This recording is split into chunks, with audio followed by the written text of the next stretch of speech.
Hello everyone. Today I am going to start with a new topic, that is adjective. What is an adjective? Adjective is a word which describes a noun or a pronoun. Adjective वो शब्द होते हैं जो noun या pronoun के बारे में हमें उनकी क्वालिटीज़ या उनके बारे में कुछ अधिक जानकारी प्रोवाइड करते हैं. For example, Ram is a rich boy. Ram कैसा लड़का है? Rich. Therefore, rich becomes your adjective. Sita is a foolish girl. Sita कैसी लड़की है? Foolish. This becomes adjective. There are various kinds of adjectives, namely adjective of quality, adjective of quantity, adjective of number, demonstrative adjective, interrogative adjective, and possessive adjective. What is an adjective of quality? Adjective of quality describes the quality of persons or things. If I say Ravi's hair is black, तो रवि के बाल काले हैं. कैसे हैं बाल? काले हैं. So black describes the color of the hair. Therefore black becomes your adjective of quality. Similarly, when we say sweet, so flower smells sweet.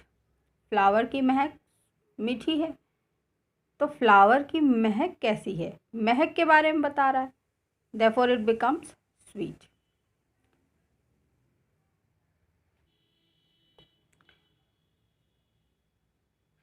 This is a small pen. ये कैसा पेन है? Small. Small shows the quality of a pen. Therefore it becomes adjective of quality. Adjective of quantity. The adjectives which describe the quantity of things are known as adjective of quantity. For example, some, all, few, none, much. Suppose I say give me some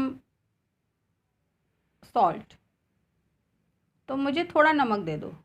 कितना नमक दे दो? थोड़ा. Therefore some becomes your adjective of quantity. There is no money in my pocket. मेरे pocket में कितने पैसे नहीं हैं? नो, कुछ भी नहीं है. Next, adjective of number. The adjective which tell the number of person, places और things. Suppose 2, 3, many, few etcetera. चाहे वो काउंटेबल हो चाहे ना हो, लेकिन अगर वो नंबर के बारे में बता रहे हैं, नाउन का नंबर या प्रोनाउन का नंबर के बारे में बता रहे हैं, then it becomes adjective of number. Give me 2 pen. Give me 2 pens. कितने पेन चाहिए? दे दीजिए मुझे 2. Therefore 2 pens. 2 becomes your adjective of number. Demonstrative adjective. The adjective which point out the things or person. Demonstration आप जानते हैं कि हम किसी चीज़ को अगर पॉइंट आउट करते हैं, यूजुअली हम उंगली से पॉइंट आउट करते हैं कि ये देखो लो, उसको देखो. तो हमारे हाथ अपने आप, हमारी उंगली जो है पॉइंटर की तरह काम करती है और हम डेमोस्ट्रेट करते हैं, उस चीज़ को दिखाते हैं ताकि दूसरे का ध्यान भी उसी तरफ जाए. For example, when we say this, तो लुक एट दिस बुक. तो ये वाली किताब देखो. तो usually this becomes your pointer और demonstrative adjective. That, these, those, such etcetera. आपको मैं बता दूँ, दिस, दैट, दीज, दोज, ये 4 डेमोस्ट्रेटिव एडजेक्टिव हैं. ये बड़े इंपॉर्टेंट है. दिस और दैट जो है वो सिंगुलर नंबर के नाउंस प्रोनाउंस के लिए यूज़ होता है. दिस वहाँ यूज़ करेंगे जहाँ पे पास की चीज़ें हो, सिंगुलर हो. दैट वहाँ यूज़ करेंगे जहाँ दूर कोई चीज़ की बात कर रहे हैं और वो भी सिंगुलर हो, एक हो.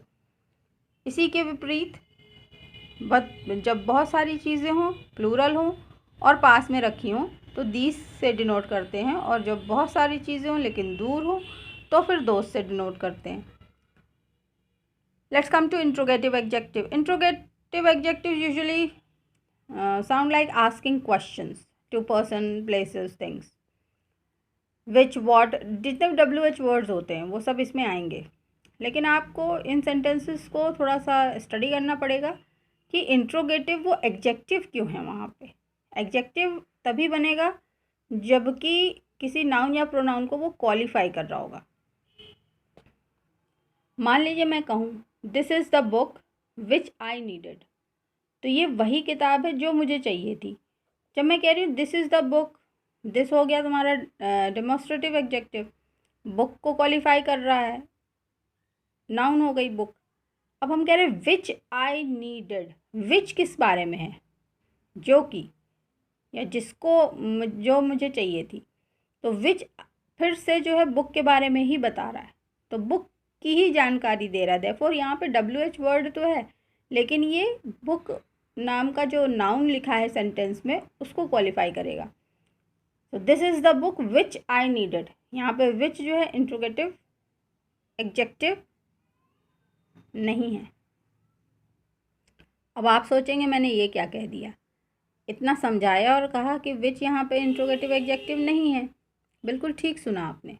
यहाँ पे विच जो मैंने अभी सेंटेंस बोला कि this is the book which I needed, यहाँ पे विच कंजंक्शन की तरह काम कर रहा है, रिलेट कर रहा है। रिलेटिव प्रोनाउन हो सकता है, कंजंक्शन हो सकता है, लेकिन यहाँ पे इंट्रोगेटिव एडजेक्टिव वो नहीं है। इंट्रोगेटिव एडजेक्टिव कब होगा? मान लीजिए there are so many books lying around, ये एक सेंटेंस हो गया, फुल स्टॉप। फिर मैंने कहा विच इज़ योर्स, जब हमने दूसरा सेंटेंस बोला कि विच इज़ योर्स, यानी कि मेरा मतलब है इन सारी किताबों में से आपकी किताब कौन सी है। तो WH वर्ड का ये वाला जो क्वेश्चन पार्ट है विच इज़ योर, यहाँ पे विच डायरेक्टली इंडिकेटेड है बुक के लिए। हमने ये नहीं बोला है कि विच बुक इज़ योर्स, हमने बोला विच इज़ योर्स। तो अब यहाँ पे फिर क्या है, ये आपने बिल्कुल ठीक समझा। यहाँ पे विच जो है बुक की जगह पर यूज़ हो रहा है, तो यहाँ पे हो गया ये इंट्रोगेटिव प्रोनाउन, क्योंकि words which are use in place of nouns are pronouns. तो एडजेक्टिव अभी भी नहीं है। अब फिर अभी मैंने आपसे एक शब्द और बोला था, एक सेंटेंस बताया था कि विच बुक इज़ योर्स। अब हमने कहा विच बुक इज़ योर्स, कौन सी किताब तुम्हारी है। अब इस सेंटेंस में जब आप देखेंगे तो विच क्वालिफाई कर रहा है अपने बगल वाले नाउन को। अब यहाँ पे जो WH है वर्ड है विच बुक इज़ योर्स, और आगे लगा दीजिए क्वेश्चन मार्क, तो फिर यहाँ पे विच हो गया adjective, because it is qualifying the noun book which is written next to it. तो मैंने आपको इसी छोटे से एग्जाम्पल में तीनों ही बात बताई कि इंट्रोगेटिव एडजेक्टिव हो सकता है, इंट्रोगेटिव प्रोनाउन हो सकते हैं, इंट्रोगेटिव आपके रिलेटिव प्रोनाउन हो सकते हैं, आपके कंजंक्शन हो सकते हैं। वर्ड सेम है, लेकिन वर्ड सेम होने के बावजूद उसका फंक्शन अलग अलग है। इंट्रोगेटिव एडजेक्टिव आप तभी समझिए जब उसका रिलेटिव जो नाउन या प्रोनाउन है वो आसपास कहीं आपको मिल जाएगा। So I hope you have understood what I have tried to explain. And the last one being possessive adjective. Possessive adjectives में usually possession show होता है. The adjective will show their possession on relationship. That is my, our, your, his, her. Let's take a sentence. Give me your book. Give me book हम ऐसा भी कह सकते थे, तो book हो गया नाउन।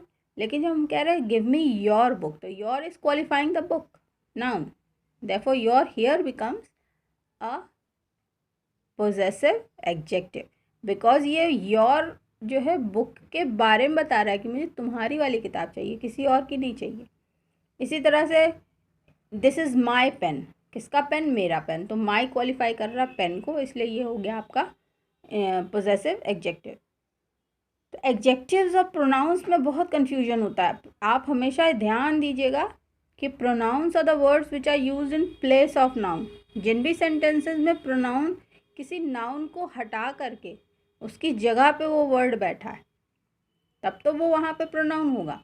लेकिन अगर नाउन या प्रोनाउन क्वालिफाइंग वर्ड के बगल में ही लिखा है तो फिर वो एडजेक्टिव हो जाएगा। तो हमारी ग्रामर में यूजुअली ऐसे वर्ड्स बहुत सारे आपको मिलते ही जाएंगे जहाँ पे वो वर्ड्स तो वही रहेंगे लेकिन उनके फंक्शंस बदलते जाएंगे। जैसे आप इसी को ले लीजिए विच, वेयर, WH वर्ड्स की जो लिस्ट है, तो वो कंजंक्शन की तरह भी यूज़ होती है, वो WH क्वेश्चंस भी होते हैं, वो एडजेक्टिव्स भी हो जाते हैं, वो प्रोनाउंस भी हो जाते हैं। So grammar becomes very interesting when you actually start understanding it according to their concepts and meanings. तो कौन सा शब्द कहाँ पे क्या रोल प्ले कर रहा होगा, जब आपको ये दिखने लग जाए तो आप समझिए कि आपको इंग्लिश ग्रामर की पकड़ हो गई है। और जब आपको ये हो जाएगी तो फिर आपको सोचना नहीं पड़ेगा। You will be speaking everything very easily and very fluently without even thinking कि आपको कोई इंग्लिश में प्रॉब्लम हो रही है। So I hope this small lecture was of little help to you. Keep learning.